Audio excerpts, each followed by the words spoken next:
पानी राखिए न संकल्प करिए।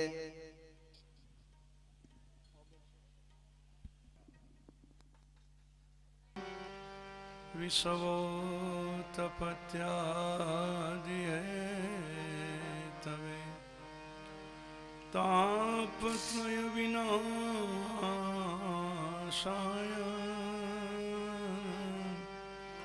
श्री कृष्णाय वयं नमः। शान्तं शाश्वतं प्रमेयमनघं निर्वाण शांति प्रदं ब्रह्मा शम्भुफलितरसेवमनिशं वेदान्तवेद्यं विभो रामाख्यं जगदीश्वरं सुरगुरु मायामनुषं हरि वन्देऽहं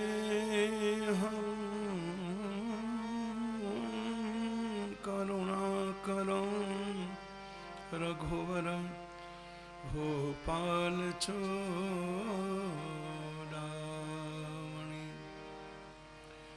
रतने कल्पितमासनं हिमचले स्नानं च दिव्याम्बरं नानारत्नविभूषितां मृगमदा मोदाकितं चन्दनं छाती चम्पकबिल्वपत्रसहितं पुष्पं च धूपं तथा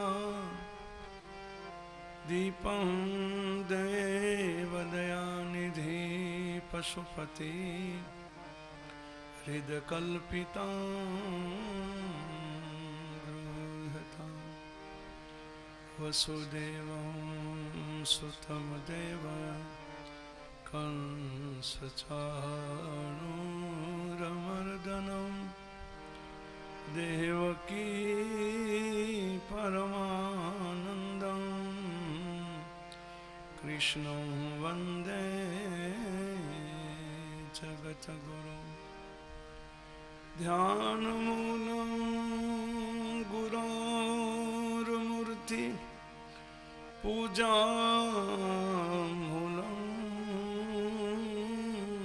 गुरोर्पदम् मंत्रमूलं गुरोर्वाक्यं मोक्षमूलं गुरोर्कृपा मंत्रमूलं गुरोर्वाक्यं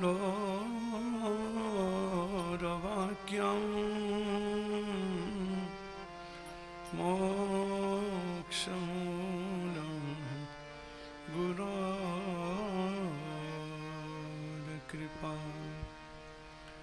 बोलो श्री कृष्ण कन्हैया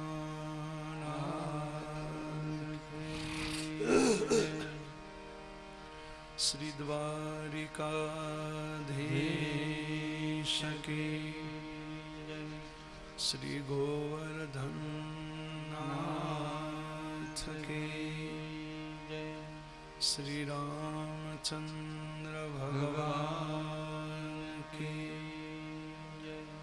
उमापति महादेव की श्री हनुमान जी महाराज की श्री भागवत भगवान की श्री उद्धव राम जी महाराज की श्री बालराम जी महाराज की सद्गुरु भगवान की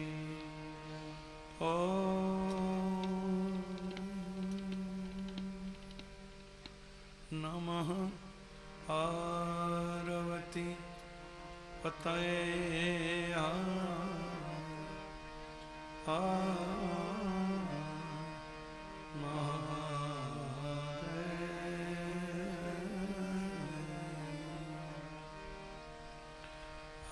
Krishna, Hare Krishna, Krishna Krishna,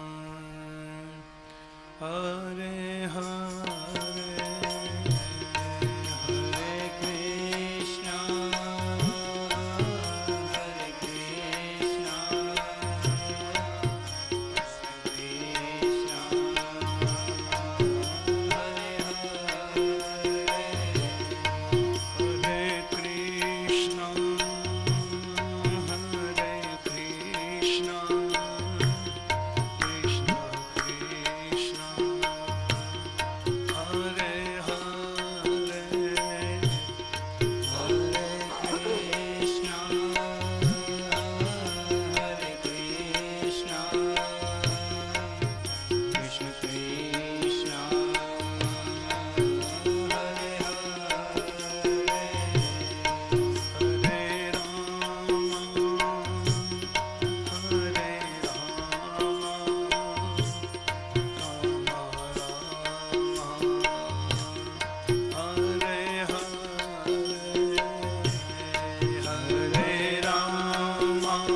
Shri Krishna Kanhaiya Lal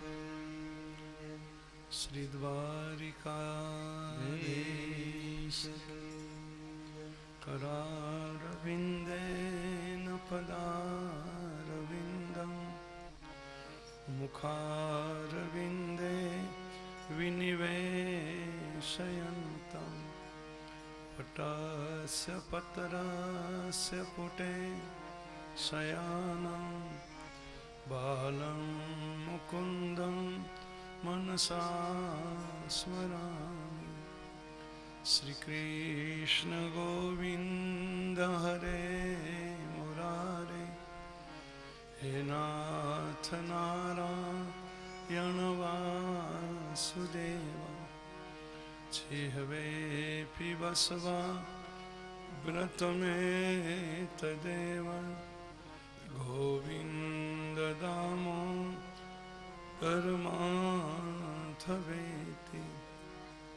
विकरेतु कामा किल गोपकन्या, मुरारिपादार्पितचित्तवृत्ति, दध्यादिकं मोहवशाद्वोच,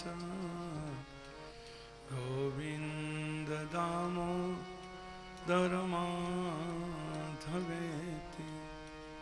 गृहे गृहे गोपवधू कदम्बा, सर्वे मिलित्वा समवाप्ययोगम्, पुण्यानि नामानि पठन्ति नित्यं, गोविन्द दामोदर माधवेति। सुखं शयाना निलये निजेपि, नामानि विष्णु प्रवदन्ति मर्त्या, तेने स्थितं तन्मयतां व्रजन्ते, गोविन्द दामोदर माधवेति। जिह्वे सदेवं भज सुन्दराणि, नामानि कृष्णस्य मनोहराणि, समस्तभक्तार्तिविनाशनानि, गोविन्द दामोदर माधवेति। सुखावसाने इदमेव सारम्, दुःखावसाने इदमेव गेयम्, देहावसाने इदमेव चाप्यं, गोविन्द दामोदर माधवेति। श्रीकृष्ण राधा वर गोकुलेश, गोपाल गोवर धननाथ विष्णु, जिह्वे पिबस्वा मृत में तदेव, गोविन्द दामोदर माधवेति। जिह्वे रसज्ञे मधुरा प्रिया त्वं, सत्यं हि तत्त्वं परमं वदामि। अवर्ण्य यथा मधुराक्षराणि, गोविन्द दामोदर माधवेति। त्वमेव याचे मम देहि जिह्वे, समागते दण्डधरे कृतान्ते, वक्तव्येवं मधुरा सुभक्ता, गोविन्द दामोदर माधवेति। संसार कूपे पतितोऽतिगाधे, मोहान्धपूर्णे विषयाभितपते करावलम्बं मम देहि विष्णु गोविन्द दामोदरमाधवेति गोविन्द दामोदरमाधवेति।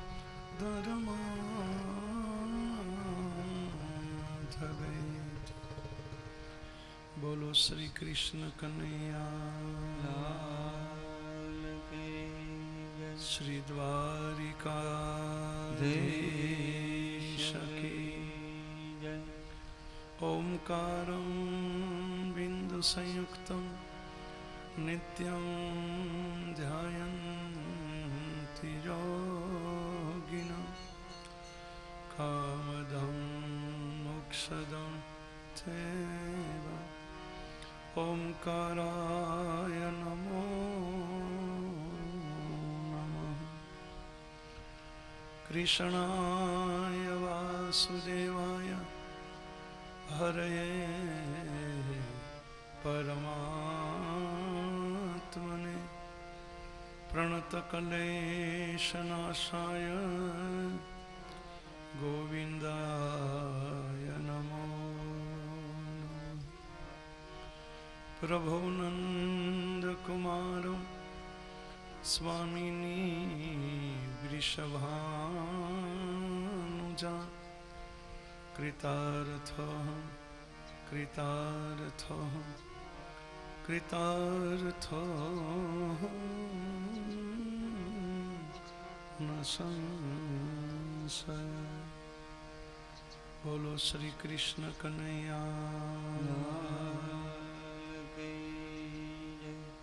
श्री भागवत भगवान।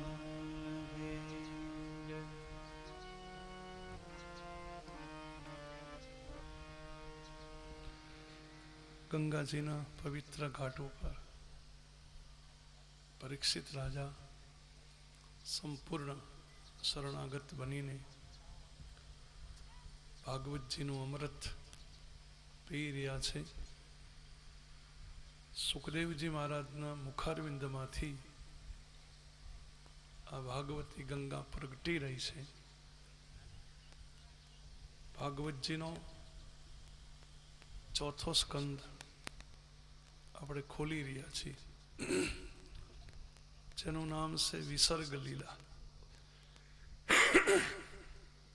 મનુ મહારાજના વંશનું જે વર્ણન કર્યું, સુખદેવજીએ મનુ મહારાજને ત્યાં 3 કન્યા થઈ, એક આકૃતિ, બીજી પ્રસૂતિ અને ત્રીજી દેવહૂતિ. તો આકૃતિ નામની કન્યા રુચિક નામના ઋષિ સાથે પરણાવ્યા. પ્રસૂતિ નામની કન્યા દક્ષ પ્રજાપતિ સાથે લગ્ન કર્યા અને દક્ષને ત્યાં 16 કન્યા થઈ. એમાંથી 13 કન્યા ધર્મની સાથે પરણાવી. એક કન્યાનું લગ્ન અગ્નિદેવ સાથે કર્યું. 14. એક કન્યા પિતૃદેવને પરણાવી. 15. અને સતી નામની જે કન્યા હતી એનું ભગવાન શંકર સાથે લગ્ન કર્યું. એટલે શિવજી અને દક્ષ મહારાજ એ સસરો જમાઈ થયા. પણ શિવજી અને દક્ષની વચ્ચે થોડુંક ખટરાગ ઊભો થયો, થોડોક માનસિક સંઘર્ષ ઊભો થયો. પરીક્ષિત રાજા એમ પૂછે છે કે દક્ષ તો જીવ ભાવમાં છે, દક્ષ તો જીવાત્મા કહેવાય. જીવને તો બધું થાય, સારું ખરાબ, સુખ દુઃખ, માન અપમાન, આ બધું જીવને લાગુ પડે, કારણ કે માયાની અંદર છે એટલે. પણ શિવજી તો માયાથી પર છે, એ તો અખંડાનંદ છે. શિવજીને કોઈ માયાના ધર્મ વ્યાપતા નથી, તો પછી શંકરના મનમાં કઈ રીતે દુઃખ થયું? શેમાંથી આ બંનેને માનસિક વૈમનસ્ય થયું? આ કથા આપ મને કહો. એટલે થોડીક કથા શિવચરિત્ર લાવ્યા છે, શિવ પુરાણની કથા. દક્ષની 15 કન્યા પરણી ગઈ, એક છેલ્લી કન્યા બાકી હતી, સતી. અને સતીના જ્યારે લગ્ન કરવાનો યોગ ઉભો થયો, એની જ્યારે ઉંમર થઈ, તો દક્ષએ એના પિતા બ્રહ્માને પૂછ્યું કે પિતાજી, આ દીકરી હું કોને પરણાવું? એટલે બ્રહ્માજીએ વિચાર કર્યો, દક્ષ તું હોશિયાર છે, બુદ્ધિશાળી છો, વ્યવહાર કુશળ છો. દક્ષનો અર્થ જ એ થાય, દક્ષતા. દક્ષ એટલે હોશિયાર, વ્યવહાર કુશળ, બુદ્ધિશાળી. તો તારી દીકરી પણ બુદ્ધિશાળી, કારણ કે પિતાના માતા પિતાના ગુણધર્મ સંતાનને લાગુ પડે, આનુવંશિક ગુણધર્મ તરીકે. તો સતી પણ બુદ્ધિશાળી છે. તો બ્રહ્માજીએ વિચાર કર્યો કે એકલી બુદ્ધિથી પરમાત્માને ઓળખી નહીં શકાય. બુદ્ધિ એકલી ભગવાનને પકડી ન શકે, ગમે તેવી બુદ્ધિ હોય, ગમે એટલી જટિલ બુદ્ધિ હોય, ગમે એટલી સૂક્ષ્મ બુદ્ધિ હોય, પણ બુદ્ધિ પરમાત્મા સુધી પહોંચી ન શકે. ભગવાનને હું તમે બુદ્ધિથી પકડી જ ન શકીએ. ભગવાને આપણને જન્મ આપ્યો ને ત્યારે માતાના ઉદરમાંથી 2 વસ્તુ આપી, એક પ્રેમ તત્વ આપ્યું અને બીજું બુદ્ધિનું તત્વ આપ્યું. આ 2 તત્વ આપીને આપણને મોકલ્યા. અને ભગવાને કહેલું કે હું સંસારમાં તને મોકલું છું,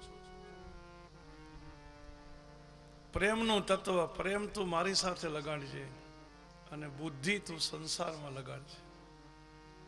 પણ આપણે અહીં આવ્યા ને એટલે 2 વસ્તુ બદલી ગઈ, ખબર ન રહી. પ્રેમ જે પરમાત્મા સાથે કરવો જોઈએ એને બદલે હું તમે પ્રેમ હવે સંસારથી મીડા કરવા, સંસારના પાત્રોમાં.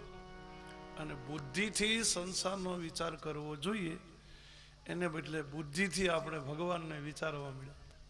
ઈશ્વરને વિશે તર્ક વિતર્ક. પરમાત્મા તર્કનો વિષય નથી, ભગવાન બુદ્ધિનો વિષય નથી ને. રામ અતર્ક બુદ્ધિ મન બાની, ભગવાન શંકરનું સૂત્ર છે. એ ભવાની રામ તો અતર્ક છે, તર્કની બહાર, બુદ્ધિની બહાર, વાણીથી પણ પર છે. પરમાત્માને વાણી ન પહોંચે, ઇન્દ્રિયો ન પહોંચે, બુદ્ધિ ન પહોંચે, કાંઈ ન પહોંચે. ગિરા જ્ઞાન ગોતીત મીશમ ગિરીશમ કરાલમ મહાકાલ કાલમ કૃપાલમ ગુણાગાન સંસાર પારમ નતો. શિવ તત્વ માટે આવું લખ્યું છે, ગિરા જ્ઞાન ગો બધાથી અતીત. પરમાત્માની રચના તમે જુઓ તો આપણે વિચાર કરીએ તો આમાં બુદ્ધિ કામ ન કરે ને. આ પૃથ્વીનો આખો ગોળો બનાવ્યો તો આટલી બધી માટી ક્યાંથી લાવ્યો હશે? પહેલો પ્રશ્ન તો ઉભો થાય. અને પાછા આવા એક ગોળા નથી બનાવ્યા, આવા તો અનંત ગોળા બનાવ્યા. પૃથ્વી તણો પીંડો કર્યો, રજલાવતો ક્યાંથી હશે? પૃથ્વી તણો પીંડો કર્યો, રજલાવતો ક્યાંથી હશે? દુનિયા તણા ઘડનારના બાપા ઘર કોણે ઘડ્યા હશે? દુનિયા જેને બનાવી તો એનું ઘર તો હશે ને, એ ક્યાંક રહેતો હશે ને. તો પછી એના ઘર બનાવવા વાળો કોણ છે? અને આવા એક બ્રહ્માંડની, આવા તો અનંત બ્રહ્માંડ એના ઘરના ખૂણામાં ઢગલો કર્યો હશે ને. જેમ કુંભાર માટીના વાસણ બનાવે ને એના ઘરના એક ખૂણામાં ઢગલો કરે, તો આવા અનંત બ્રહ્માંડના ઢગલા કર્યા હોય તો પછી એનું ઘર કેવડું હશે? કાળી કાળી વાદળીનો ગોવાળ કેવો કાળો હશે? આપણે કાંઈ કરવું ન પડે, આપણી મદદ ન માગે. સમય આવે, જેઠ મહિનો આવે ને એની મેળે કાળા કાળા વાદળા બનવા લાગે. કઈ રીતે બનાવતો હશે? અને એ આકાશમાં વાદળા ગતિ કરતા હોય તો એમ લાગે છે એને કાળી ગાયોનું ધણ ઘોળીને કોઈ જાય છે. તો આ કાળી કાળી વાદળીના ગાયોના વરંદનો ગોવાળ કેવો હશે કાળો. અને પછી વાદળીઓમાંથી વરસાદ વરસે. વાદળીઓને આંચલ નથી, આંચલ વગરની વાદળીઓને બેઠો બેઠો એ જ્યારે દોતો હોય તો એ ગોપાળ ક્યાં બેઠો હશે, ભગવાન ક્યાં બેસીને આ બધું કરતો હશે. કાળી કાળી વાદળીનો ગોવાળ કેવો કાળો હશે, વીણા ચણે દોહનારે એ ગોપાલ બેઠો ક્યાં હશે. અમૃત તણા પીતા તણું કહો મુખ કેવું મીઠું હશે. અમૃત જેને બનાવ્યું, અમૃતમાં જો આટલો ગુણ હોય કે જે પીવે એ અમર થઈ જાય, તો પછી બનાવવા વાળો કેટલો મીઠો હશે. અમૃત તણા પીતા તણું કહો મુખ કેવું મીઠું હશે, અને ઝેરની જનેતા તણા કોઠા કેવા કડવા હશે. ઝેર જેવા દીકરાને જન્મ આપ્યો, એ માતાના ઉદર કેટલા કડવા હશે, જેના ઉદરમાંથી ઝેર જેવા દીકરા. અને આ બંનેનો બનાવવા વાળો એક જ છે. છેતરે નહીં છેતરાઈના અબજોનો આડતીઓ દિશે, સૌના હિસાબો ચૂકવે શેઠિયો કેવો હશે. પવને સુગંધ પ્રસરાવતો એ કેવો લહેરીલો હશે. ધરતીની માથે પવન નામના હિલોળા હાલ્યા કરે, પવનના પછેડા. ક્યાંથી બધો પવન આવતો હશે, આ બધો ક્યાં સમાતો હશે. ને એમાંય જયારે વાવાઝોડું થાય ત્યારે તો કેટલા સ્પીડમાંથી એના પંખા ફરતા હશે, અને પછી સમાવી ક્યાં દે. વાહ વીંજણલા વાય એ ધરતીની શિર ઢોળ્યા કરે, છેવટ ક્યાં સમાય અને પાછા ક્યાંથી આવે કાગડા. હતો વાહ વીંજણલા વાય. અને આટલી બધી વનસ્પતિ બનાવી, મોટા મોટા પહાડો બનાવ્યા, નાખા નાખા પર્વતો ભરી દીધા, એમાં રંગબેરંગી ફૂલ ખીલે. આ બધા એ કલર ક્યારે કરતો હશે, એની રંગની કુંડી ક્યાં હશે, એની રંગ કરવાની પીછી ક્યાં હશે. રૂડાય રંગ રંગની ભરીયલ બૂટી ભોંપે, ભાળીની ભગવંતની કોઈએ કુંડી રંગની કાગડા. હજી સુધી એની રંગની કુંડી કોઈએ ભાળી નથી, એની પીછી ભાળી નથી. એક પણ થાંભલો નથી, અને આકાશનો માંડવો એમ નામ ઉભો છે. કોઈ દી આપણને એમ ન થયું કે આકાશ પડી તો નહીં જાય ને, આવો કોઈ દી અવિશ્વાસ ઉભો નથી. સૂર્ય ચંદ્રને કોણ ખેંચે છે, એના દોરડા બેઠો બેઠો કોણ તાણતો હશે. રોજ ઉદય કરે, અસ્ત કરે. તારાઓમાં કોણ દિવેલ પૂરતું છે, જે તારા અનંત કાળથી એમના પ્રકાશિત છે. રાત પછી દિવસ, દિવસ પછી રાત, અને ઋતુની ફેરફદોડી ફરે. શિયાળો જાય, ઉનાળો આવે, ચોમાસું જાય, શિયાળો આવે. આ બધો ક્રમ કોણે ગોઠવ્યો, ના કઈ રીતે ફરતો હશે. એના ભવિન થાંભલે રોજ ઉભો રહે, અને વાયુ ના વીજણા રોજ વાય. એ ઉદયને અસ્ત ના દોરડા ઉપરે નટ બની રોજ રવિરાજ માણે. એ ભાગતી ભાગતી પડી જતી રાતના સૂર્યને કદી આંબે.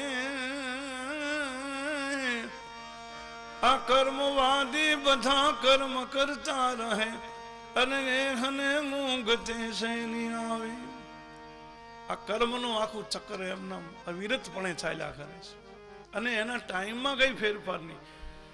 100 વર્ષના અગાઉના પંચાંગો તૈયાર થઈ જાય. તમે વિચારતો કરો, જ્યોતિષ શાસ્ત્રીઓ 100 વર્ષના પંચાંગ તૈયાર કરી નાખે. 100 વર્ષ પછી આ ગ્રહ અહીંયા હશે, આ ગ્રહ અહીંયા હશે, આ ઋતુ અહીંયા હશે.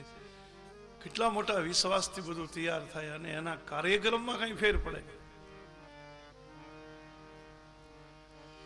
પરમાત્મા બુદ્ધિનો વિષય છે. પરમાત્મા એક તો વિશ્વાસ છે, વિષય નથી. બુદ્ધિ વિષયમાં લગાડાય, વિશ્વાસમાં ન લગાડાય. વિશ્વાસને તો મારે તમારે માની જ લેવો પડે. એમાં કોઈ વિચાર ન હોય, તર્ક ન હોય, એમાં કોઈ પ્રકારનો સોચ ન હોય. ભગવાન માટે શું વિચારવાનું હોય?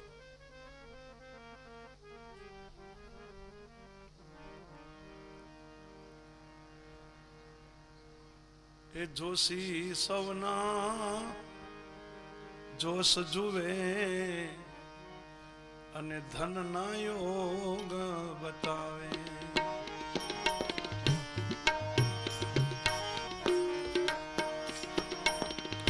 જોશીડા સૌના જોશ જોએ ધનના યોગ બતાવે.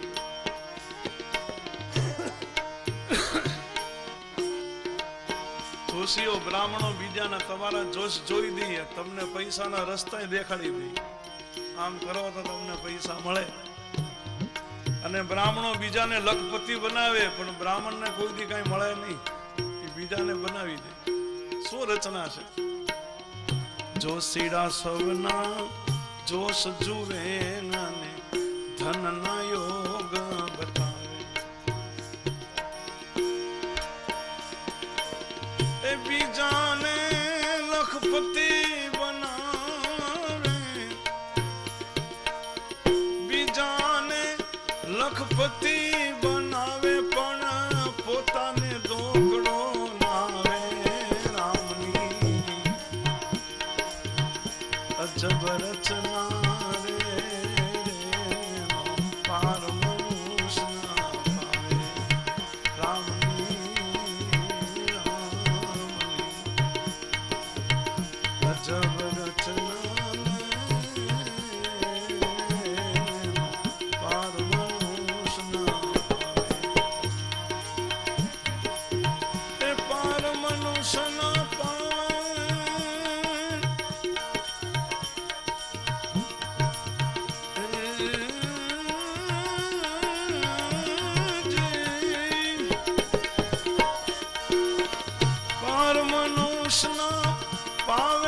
ભલેની ઊંચા વિમાન ઉડાવે.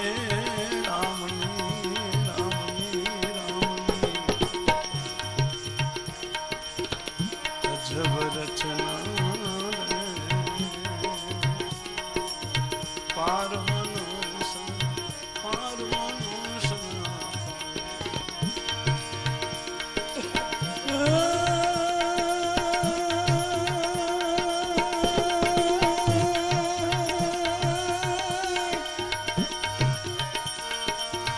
પાર મનુષ્યના પામે રે ભલે ઊંચા વિમાન ઉડાવે. રામની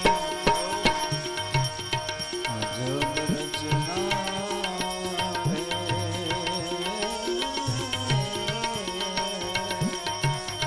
પાર મનુષ્યના હોય ધૂણી ધૂણી માંદો પડે ત્યારે બીજા ભુવાને બોલાવે. એ ભુવો ધૂણી ધૂણી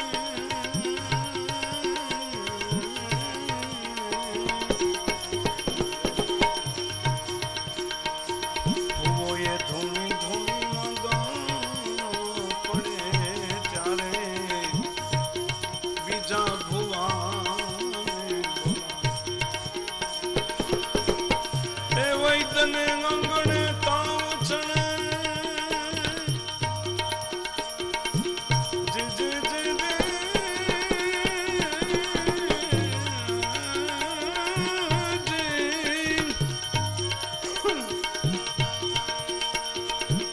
એ વૈદને આંગણે તાવ ચણે ત્યારે એને ઓસડ યાદ નો આવે. મારા રામની આવી અજબ રચના પાર મનુષ્ય ના પાવે. વૈદને અંગણે તાવ ચણે તારે વૈદને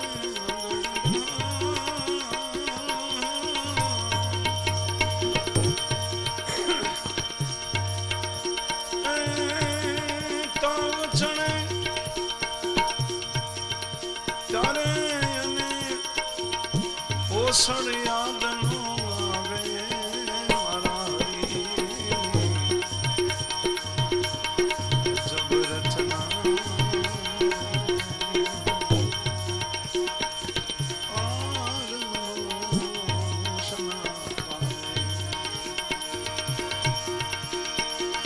પાર મનુષ્યના પામે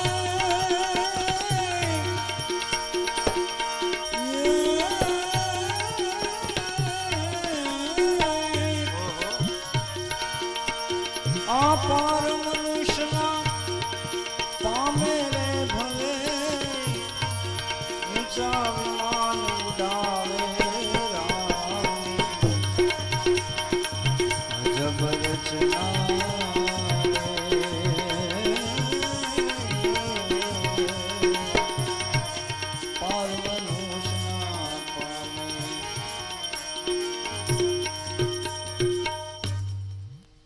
બુદ્ધિથી આને કેમ માપવું? રામચરિતમાનસના સુંદરકાંડમાં એક પહેલો વહેલો શ્લોક છે, શાંતમ શાશ્વતમ અપ્રમેય મનઘમ નિર્વાણ શાંતિ પ્રદમ બ્રહ્મા શંભુ ફણિદ્રસેવ મનીષમ વેદાંત વેદ્યમ વિભુ. પરમાત્મા કેવો છે લખ્યું છે, શાંત છે, શાશ્વત સનાતન છે, અપ્રમેય. ભગવાન અપ્રમેય એટલે જે સિદ્ધ ન કરી શકાય. તમે પરમાત્માને સિદ્ધ કરી જ ન શકો. હજી સુધી કોઈ એમ નથી કીધું કે આ પરમાત્મા છે. હજી આંગળી ચીંધીને કોઈ બતાવી નથી. કેટલાય મનુષ્યો થયા, વેદોએ આટલી પ્રાર્થના આટલી સ્તુતિ કરી, પણ વેદ જેનો પાર ન લઈ શક્યા. પછી વેદોને હાથ જોડવા પડ્યા, નેતિ નેતિ કહીને. ના ઇતિ, હજી અમે અંત લીધો નથી. ઇતિ નથી, પૂરું નથી. નેતિ નેતિનો અર્થ ના ઇતિ, ના ઇતિ. છેલ્લે વેદોને ક્ષમા પ્રાર્થના ન કરવી પડી. આવાહનમ ન જાનામી ન જાનામી તવાર્ચનમ પૂજા ચૈવ ન જાનામી સમક્ષ પરમેશ્વરમ મંત્રહીનમ ક્રિયાહીનમ ભક્તિહીનમ સુરીશ્વરમ યજ પૂજિતમ મયા દેવમ પરિપૂર્ણ તદસ્તુ કાયેન વાચા મનસેન્દ્રિયર્વા બુદ્ધાત્મના વા પ્રકૃતિ સ્વભાવત કરોમિ યદ્યત સકલમ પરસ્મે નારાયણાયેતિ સમર્પિયામિ. વેદોને એમ કહેવું પડ્યું કે હરિ, તમને કેમ બોલાવવા, તમને કેમ બેસાડવા, તમને કેમ વિદાય આપી, અમે આ કાંઈ નથી જાણતા. અમે મંત્ર વગરના છીએ, ભક્તિ વગરના છીએ, ક્રિયા વગરના. અમે કાંઈ, અમને ખબર નથી પડતી. છતાંય અમારી રીતે, અમારા ભાવથી અમે તમારી પૂજા કરી છે. એ જરૂર અધૂરી હશે, અમે અધૂરા છીએ, પણ હરિ તમે પૂર્ણ છો, એટલે અમારું જે કાંઈ તમને અર્પણ કર્યું ને એ પૂરેપૂરું માની લેજો. આ સ્તુતિ છે પરમાત્મા. એટલે વેદ આનો પાર લઈ શક્યું નથી. ઋષિ મુનિઓને એની સમાધિમાં પરમાત્માનો જે અનુભવ થયો ને, એમ બધાએ પોતપોતાનો અનુભવ લખ્યો. ભગવાન કંઈક આવો છે, ભગવાન કંઈક આવો છે, ભગવાન કંઈક આવો છે. એમ એને જેટલું સમજાણું. બાકી ભગવાન આવો જ છે એમ હજી સુધી કોઈ કહી શક્યું નથી. ચોક્કસ નિર્ણય સ્વરૂપ કોઈ બતાવી શક્યો નથી. અને તમે, હું કે તમે પરમાત્માને સિદ્ધ કરી જ ન શકીએ. એની રચના કેવી ખબર છે? આખી દુનિયા ખાંડ ખાય. આપણે બધા ખાંડ ખાઈએ ને, મીઠાઈમાં ખાંડ વાપરી, ચા કોફીમાં વાપરી, શરબતમાં વાપરી. દુનિયા આખી ખાંડ ખાય. ગધેડો ખાંડ ખાય તો ગુજરી જાય. તમે દી જોજો, ગધેડો ખાંડ ન ખાય. દુનિયા આખી ખાંડ ખાય. આપણે આદુ ખાઈએ, વાંદરો આદુ ન ખાય. શું શું શું રચના હશે, વિચાર કરો.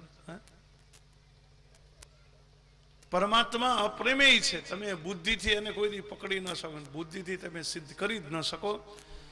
કારણ કે આપણે અમુક વસ્તુઓનો અનુભવ કરીએ છીએ, એટલે જોઈએ છીએ. આપણે પાણી વગરનું જીવાતો નથી. પાણીનો રંગ તમે નક્કી કરી શકો? પાણી કેવા રંગનું છે જો કહો તમે, પાણીનો રંગ કહી દે. પાણીથી ઘણું બધું બને, બાકી પાણી ન બને. પાણી પરમાત્મા જ બનાવી શકે. આપણે પાણીથી પછી ઘણું બધું બનાવીએ, પણ આપણે પાણીનું સર્જન ન કરી શકીએ. પાણીનો તમે રંગ ન કહી શકો.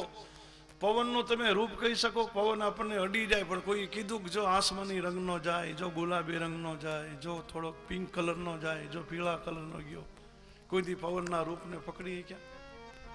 પાણીનો રંગ નક્કી ના થાય, પવનનું રૂપ નક્કી ના થાય. આકાશને આપણે કાયમ જોઈએ છીએ. આકાશનો આકાર તમે કહી શકો કે આમ ગોળાકાર હશે, કે ચોરસ હશે, કે ચતુષ્કોણ હશે, કે ષષ્ટકોણ હશે, કે અષ્ટકોણ હશે, કે લંબચોરસ હશે? જમીનના પ્લોટ પડીને કે એટલા બાય એટલા ફૂટની છે, એટલા બાય એટલા વારની છે, એટલા બાય એટલા મીટરની છે. મેં આકાશને કહી દઈ લો તમે એ કેટલું હશે, અને ગોળ હશે, ચોરસ હશે, લંબચોરસ, જોવાય ખરું બાકી પકડાય નહીં. જગતમાં કેટલા જીવ હશે, આકાશમાં ઉડવા વાળા કેટલા, ધરતી માથે રહેવા વાળા કેટલા, દરિયામાં રહી કેટલા, આનો ગ્રાન્ડ ટોટલ તમે લખી શકો? બધા જીવનો તમે ટોટલ મારો જી, આકાશમાં ઉડે એ, ધરતી માથે, દરિયામાં, અને એટલા કુલ જીવાત્મા કેટલે, આનો તમે કાગળમાં આંકડો આપી શકો? અને બધાયનું ધ્યાન રાખી બેઠો બેઠો.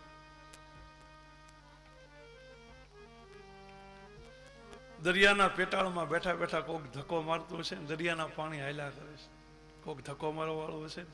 અરે પૃથ્વીનો ગોળો પાણીમાં તરે. વિજ્ઞાન એમ કે 3 ભાગમાં પાણી ને 1 ભાગમાં પૃથ્વી.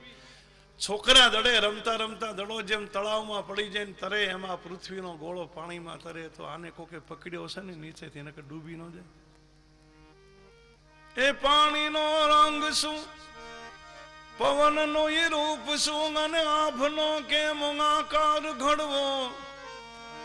એ આ જીવ સંખ્યા હશે જગતમાં કેટલી, એનો કાગળે આંકડો કેમ ભરવો. એ સાગરના ગુદરમાં કોણ ગાજી રહ્યું, અને પૃથ્વીને પાણીમાં કોણ તારે. એ જન્મ્યો જગતમાં કાગ હું જ્યારથી, મન જ્યારથી કૃષ્ણનો તાર લાગ્યો. આ એઘનું કોણ નિર્માણ કરતું હશે, અને એઘને જાણવા જીવ જાગે.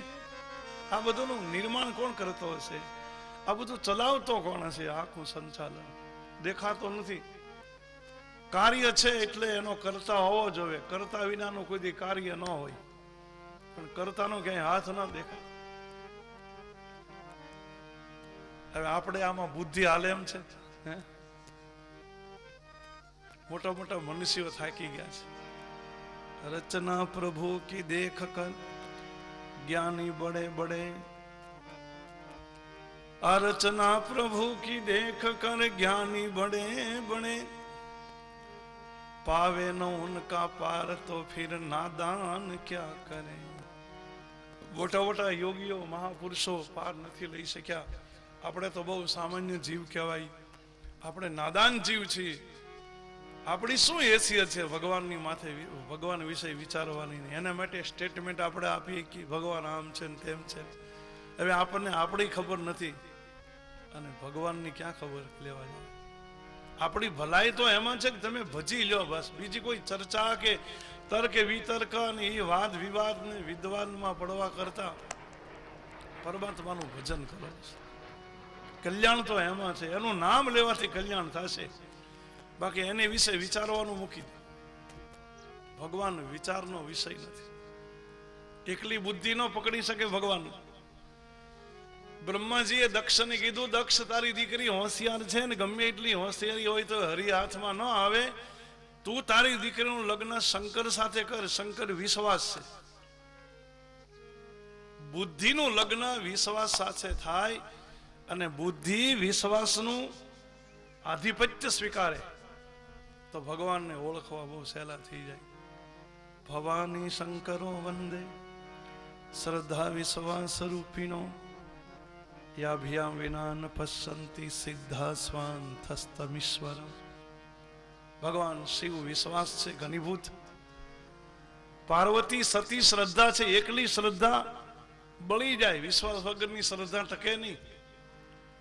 વિશ્વાસથી જુદી પડેલી શ્રદ્ધાને બળી જવું પડે, અને વિશ્વાસથી એકલો પડેલો વિશ્વાસ ભટક્યા કરે અને સ્થિરતા ન મળે. સ્થિરતા જીવનમાં ત્યારે જ મળે કે શ્રદ્ધા અને વિશ્વાસનું મારા તમારા હૃદયમાં જોડાણ થાય, તો સાધકને એના સાધનામાં સ્થિરતા આવે, નહીતર કામ ન થાય.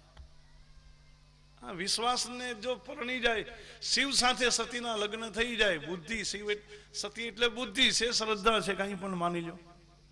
વિશ્વાસ છે ભગવાન શંકર. બુદ્ધિ વિશ્વાસને જો પરણે અને વિશ્વાસની અંદરમાં રહે તો ભગવાન ઓળખવો સહેલો થાય.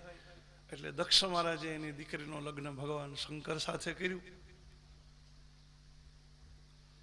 પરણી અને કૈલાસમાં આવ્યા છે.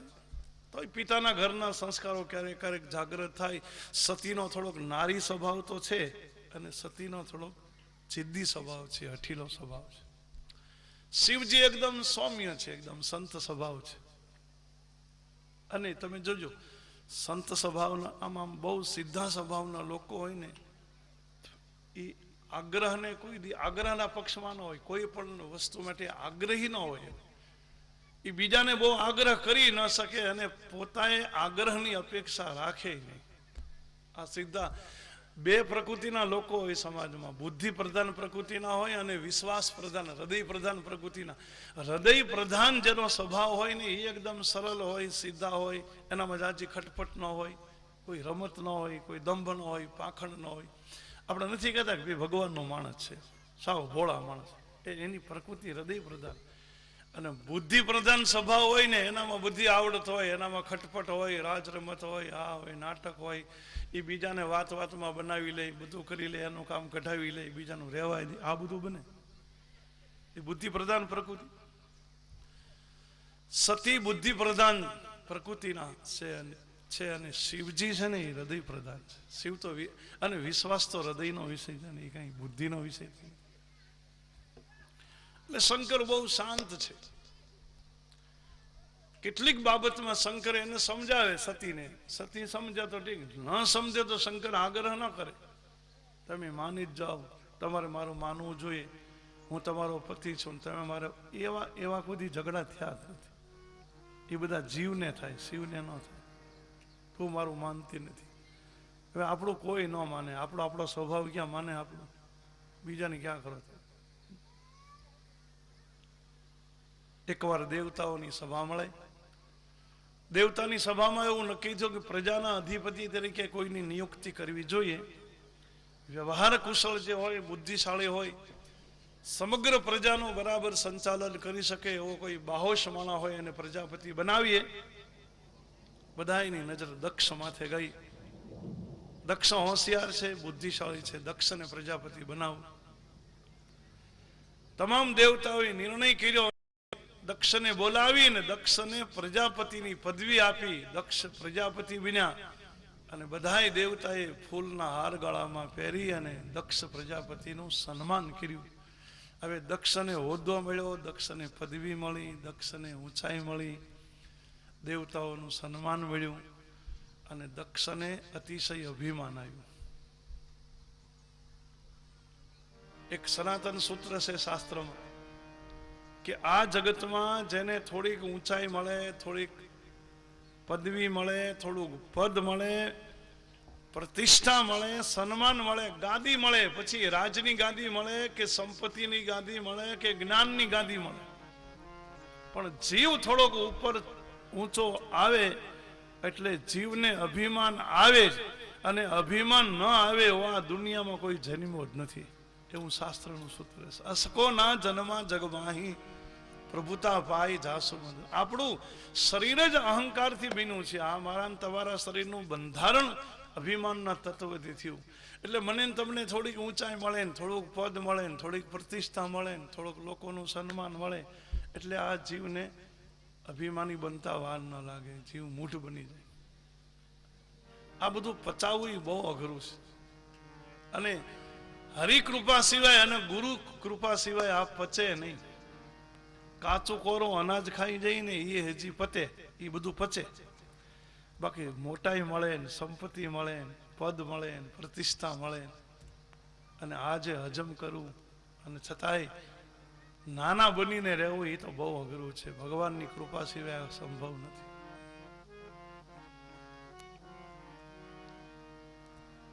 દક્ષ મહારાજને અભિમાન આવ્યું છે. જોકે મોટું બનવાની બધાની ઈચ્છા હોય, ન હોય એમ નહીં. હું બહુ સાચું કહું તમને, આવો કોઈ દી વિચાર ન કરવો કે મારે મોટું થવું છે, મને લોકો માન આપે, આવો કોઈ દી વિચારવું નહીં. આ દુઃખી થવું હોય તો આ ધંધો કરવો. જો પેટ ભરીને દુઃખી થવું હોય તો આ રસ્તે ચડવું. મને કઈ ઘણા લોકો નથી અપેક્ષા રાખતા, અમારું કઈ સન્માન ન કર્યું, અમારા કઈ નામ ન બોલ્યા, અમારા કઈ ફૂલહાર ન કર્યા. હવે ભલામણા આ સંસાર છે, આ દુનિયા છે, આ છે ને કાલ નથી.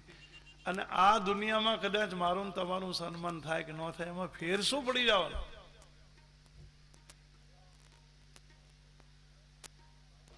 હું તમને એમ કહું કે આપણે ભગવાનનું કાર્ય કરતા હોય, હાલો આપણો એક સદભાવ હોય, હાલો ભગવત કાર્ય છે એમાં આપણે તન ને ધન ને મનથી સહકાર દીધો છે, હા બરાબર છે. આપણે ભગવત કાર્ય કર્યું છે એની નોંધ કદાચ નીચે વાળા લે કે ન લે, ઓલો ઉપર વાળો તો લેતો જશે ને. રામ જરૂર કે બેઠ કે સબકા મુજરા લે, જૈસી જિનકી ચાકરી વૈસા ઉनको દેખ. ભગવાન ઉપર બેઠા બેઠા બધાને ધ્યાન રાખે, શું આપણે કરીએ છીએ બધી નોંધ રાખે છે. અને મારું તમારું સન્માન ઉપર વાળો કરે, પછી હેઠે વાળા કરે કે ન કરે એમાં શું ફેર પડી જવાનો ભલામણ? અને હું તમને હજી એક વાત કરું કે આપણું નામ મંજૂર થઈ ગયું હોય ભગવાનના દરબારમાં, આપણું સન્માન થઈ ગયું હોય ને પછી તો આ કાર્ય થયું હોય, પછી આવા કાર્યમાં મને તમને સેવા કરવાનો અધિકાર મળે, આવું ભગવત કાર્ય થાય એનો અર્થ એ છે કે ઉપરથી બધું મંજૂર થઈ ગયેલું છે બાપા. હા, આપણે તો બળભાગી છીએ. હવે કદાચ અહીંયા આપણે નીચેવાળા બધા ભાઈઓ છીએ, હવે આપણી ફરજ છે ને આપણે કંઈ કર્યું હોય તો કંઈ નવાઈ કરી છે. આ ભગવત કથામાં કદાચ હું કંઈ કામ કરી દઉં કે તમે કાંઈ કરી દો તો શું એકબીજામાંથી ઉપકાર આપણે કર્યો છે કે આપણે આપણું કોઈ સન્માન કરે? અરે આ તો આપણો અવસર ને આપણું અહોભાગ્ય છે કે ગંગાજીનો પ્રવાહ હાલતો હોય, એમાં નાના નાની નદીઓને મેલી ગટરને ગંગા એની અંદર ભેળવી દે અને એ મેલી ગટરને ગંગા એની જેવા પવિત્ર કરી દે. એ ગટરના અહો ભાગ્ય કહેવાય. આપણે ગટર જેવા કહેવાય. આ ભાગવતની ગંગામાં આપણો સહયોગ છે એ ઘણું બધું છે. આપણને સ્વીકારી લીધા એ જ મોટી વાત છે. એ વાત કરો ને, નહીતર આપણો ધડો કરે એમ કયો? શું આપણી આગળ કોઈ તપનું બળ છે, ભજનનું બળ છે, બુદ્ધિનું બળ છે? કઈ બાહુબળ છે? કયા પ્રકારની શક્તિ? તમે કોના ઉપર તમે અભિમાન કર્યો? આપણે અભિમાન કરવું શેના ઉપર કરવું? એમ આપણી માં અભિમાન કરવા જેવું કઈ સાધન કરવું? એક સામાન્ય જીવ છીએ, આપણી નોંધ ક્યાંય નથી.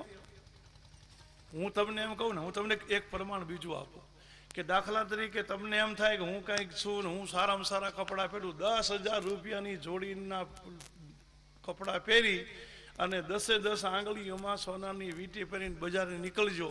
બાકી હરામ જો તમારી સામે કોઈ જુએ તો, કારણ કે કોઈને ટાઈમ જ નથી, બધામાં પીડ્યા છે. તમને જોતા જાઓ ને વ્યા જાઓ તો વાત જુદી છે, બાકી દુનિયાવાળાને કોઈને ટાઈમ આપણી સામે જોવાનો નથી. એ આપણા મનમાં એમ છે હું કાંઈક છું, બાકી કાંઈ નથી. અહીંયા આપણે જેવા તો અનેરા આવી ગયા. આપણે પહેલા વાલા થોડા આવ્યા, આપણે કરતા મોટા નહીં આવ્યા. કોઈનું મહત્વ નથી. હું તો એમ કહું કે હરિગુણ જે ગાય લઈને એને જેવો કોઈ બળભાગ નહીં. ભાગ બડાતો રામ ભજી લે, બખત બડાતો કછું દે, અકલ બડી તો ઉપકાર કરા, દેહ ધીર્યા ફલે. તારા ભાગ મોટા હોય તો રામ ભજી લે બાપ. આને જેવા અહો ભાગ એકે નહીં. સમય જો ભગવાને આપ્યો હોય તો કોઈ માથે ઉપકાર કરી દે, કંઈક દેવા જેવો એના 2 પૈસા આપી તારો હાથને ઠાર. અને બુદ્ધિ ભગવાને આપી હોય ને તો બુદ્ધિથી કોઈને અટવાવી દેમાં, બુદ્ધિથી કોકના રસ્તા કરી દે, કોક દુઃખમાંથી મુક્ત કરી દે. શરીર ધીર્યું એનો ફળ જ હશે. એટલે મોટા થવાની કોઈ, અને આપણે મોટાથી શું કરવાનું છે? નડવું છે ને બધાને. એની કરતા મોટા ભગવાનને આપણી ભલાઈ તો ભગવાનના ચરણે બેસી જવામાં આવે. ભગવાન મોટા. એટલે કદાચ માનો કે હા તોય આપણું મન ન માને કે નહીં આપણે અહીંયા આવ્યા છીએ એટલે કંઈક હોવું જોઈએ, મોટું થવું જોઈએ. તો હું તમને વાત કરું, બળ કરીને કોઈ મોટું થઈ શકતું નથી. એને માટે તમારે બળ નહીં કરવાનું તો મોટું થવું હોય. અને બળ કરીને જેટલા મોટા થયા ને રહ્યા નથી, કારણ કે તમને મોટાઈ મળી તો જાય. હાલો તમે થોડુંક બળ કરો અને તમે 5-25માં પૂછાવ, એ મોટાઈ મળી ગયા પછી મોટાઈને કાયમ રાખવી પડે. એનો મેન્ટેન ખર્ચ બહુ છે, એ કાયમ નિભાવવી કેમ? લખો મોટાઈ મળી તો જાય પણ એ પછી એને કાયમ હાંચવાની ને, એટલે એના ખર્ચા બહુ છે, એ કઈ મેળ પડે ને. રાવણ ને દુર્યોધન ને બળ કરીને મોટા થયા, ટકીના રામ વધ્યા, સૌ વધે. અહીંયા બળથી વધે નહીં કોઈ, બાકી બળથી રાજા રાવણ વધ્યો, એને પલમાં લંકા ખોઈ. આ ભગવાન મોટા કરે છે ભાઈ. આ નરસિંહ મહેતા ને મીરાબાઈ ને એ મોટા થઈ ગયા, કારણ કે એને ઉલાય કર્યા મોટા. અને ભગવાન મને ને તમને મોટા કરે ને તો એ મોટાઈને હાંચવાની જવાબદારી ભગવાનની થઈ જાય, આપણી ન થઈ ગઈ, કારણ કે એને મોટા કર્યા. એ હાંચવે જે હાંચવે.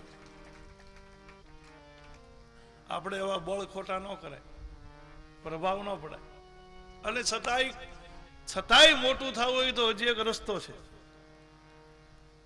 તુલસીદાસજીએ લખ્યો છે કે મોટું થવું હોય તો મોટાનો સંગ કરો. મોટા એટલે રૂપિયા વાળા નહીં. આ ઓલા ઢગા બેઠા ગાંધીનગરમાં દિલ્હીમાં, એ મોટા નહીં, એની વાત નથી. મોટા એટલે ગુણીજન માણસો. આપણી કરતા જેનામાં વધારે ગુણ છે, આપણી કરતા ભજનમાં આગળ છે, આપણી કરતા ભક્તિમાં આગળ છે. મોટા એટલે વધોરમ બાપા વાળરામજી, એનો સંગ કરો. બળ સેવે બળ હોત હે. જો વામનનો દંડ દાખલો આપ્યો. વામન અવતાર લીધો ને ભગવાને, બાળક જેવા હતા, 7 વર્ષના છોકરા જેવા.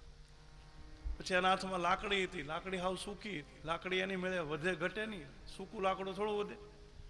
તો લાકડી ભગવાન જેવડી હોય ને, ભગવાન નાના હોય એટલે લાકડી નાની. એ બલિરાજાના યજ્ઞમાં જઈને 3 કદમ પૃથ્વીનું દાન માંગ્યું ને બલિરાજાએ દક્ષિણા આપી અને ભગવાને વિરાટ રૂપ લીધું. બ્રહ્માંડ સુધી પહોંચી ગયા. હતી લાકડી કઈ નાની ન રહી. લાકડી મોટી થી બ્રહ્માંડ સુધી મોટી થઈ ગઈ, કારણ કે લાકડીએ મોટાનો સંગ કર્યો. નહીં તો લાકડી એની મેળે વધે એમ નહોતી. પણ ભગવાનનો સંગ. એમ આપણે કોઈક મોટાનો સંગ કરીએ તો એ મોટા થાય, એની હારોહાર આપણે મોટા થાય. લોખંડ થોડું તરે. લોખંડની ખીલી ડૂબી જાય પાણીમાં, ટાંચણી ડૂબી જાય. લોખંડ કોઈ દી તરે નહીં, પણ લોખંડના ખીલાને લાકડામાં જડવામાં આવે અને એ લાકડાની હોડી બનાવવામાં આવે. પછી હોડી દરિયામાં તરે, એ લાકડું તરે, એની હારે વારે ઓલા લોખંડના ખીલા નહીં તારે, નહીતર એકલા લોખંડ ડૂબી જાય. એમ આપણે તો લોખંડ જેવા કહેવાય, પણ આવા નાવડા મળી જાય ને ગુરુ મહારાજ જેવા, એ તરે અને આપણને તારી દે બાપ. સંત માણસનો સંગ કરે. એ સંગાત કરજે કોઈ સાધુ જનથી, એ હઠીલાથી હારજે. સંગત કરજે એ કોઈ સાધુ જનથી, હઠીલાથી હારજે. નિર્બળ જાણી એને દાન